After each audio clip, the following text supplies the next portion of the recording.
खुलुमबाय KK live बड' रादाबनिफ्राय बेलासिनि बयनिसिमबो गोजोननाय जासिहरग्रोनाय थाबाय। दानिया फै जोङो मोननैसो खौरांखौ मिथिनानै लादिनि। सोरबाफोर दासिमबो चेनेलखौ लाइक आरो साबस्क्राइब खालामाखैब्ला अन्नानै लाइक खालाम आरो साबस्क्राइब खालाम। दानिया फै जोङो मोननैसो खौरांखौ मिथिनानै लादिनि। गाहाय रादाबाव दङ मोनसे दुखुनांथाव खौरां। चिरां जिल्लानि दादगारियाव दिनैबो सासे बर' सुबुङा जिउ गोमानो गोनां जाबाय डाम्पार गारिजों हुख्रेमजानानै। ओनसोलनि सुबुंफोरा दासिमबो गारिखौ हमनानै हगारनाय जायाखै। ड्राइभारा खारनानै खाथिनि पुलिस थानायाव गावखौ सारेन्डार जाहैबाय होननानै मिथिनो मोननाय जादों।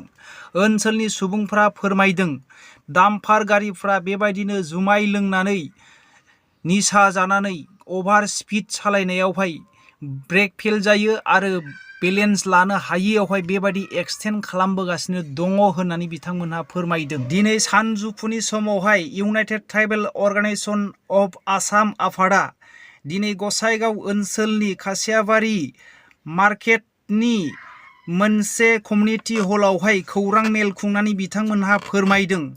बेयावहाय आफादगिरि मार्कुस बसुमतारी बिथांनि फोरमायनाय बायदिब्ला बिथांमोनहा ट्राइबेलनि इसु आरो बर'नि जेंनाफोरखौ लानानै आयेननि हेफाजाब लानानै 2014 मायथाइनिफ्रायनो नांबोगासिनो दङ होननानै बिथांमोनहा फोरमायदों।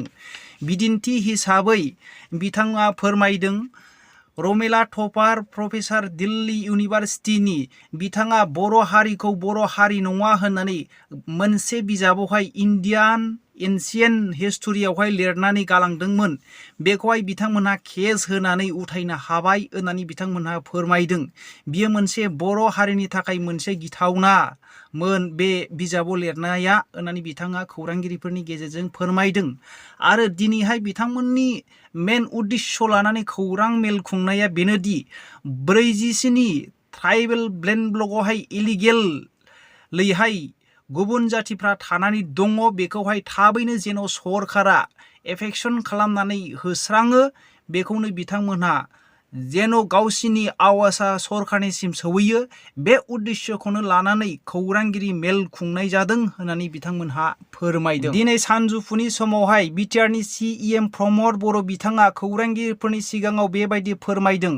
थांनाय समाव कभिडनि जाहोनावहाय खामानि मावनायावहाय पिकआप खालामनो हायाखैमोन, दावगानो हायाखैमोन होननानै बिथाङा फोरमायदों। दा बिथांमोनहा फुल पिकआप लानानै खामानिखौ मावलांगोन।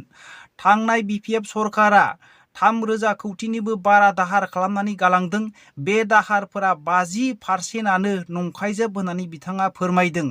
आरो थांनाय बोसोरावहाय 22था लामा बिथांमोनहा मावफुंनानै होनो हालांदों खाख्लाबारि ओनसोलाव होननानै बिथाङा फोरमायदों। आरो फैबाय थानाय समावहाय 25 लामा आरो 13 लामा मावनो थाखाय थिरांथा लानाय जादों होननानै बिथांमोनहा फोरमायदों।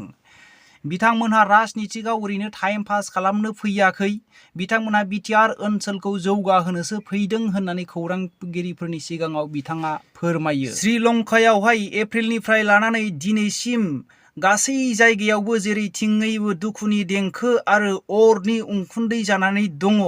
सादारन सुबुंफोरा सरकारनि हेंथायै सरकारनि संस्थानफोर आरो अफिस आरो मावखुलिफोरखौ सावनायनि जाहोनावहाय दिनै श्रीलंकानि आर्मि आरो पुलिसफोरा सादारन सुबुंफोरखौ जायगायावनो 7 जन इनकाउन्टार खालामनाय जाबाय आरो 200निबो बारा सुबुंफोरा गोब्राबथार जखम जानो गोनां जाबाय होननानै जोङो मिथिनो मोननाय जादों।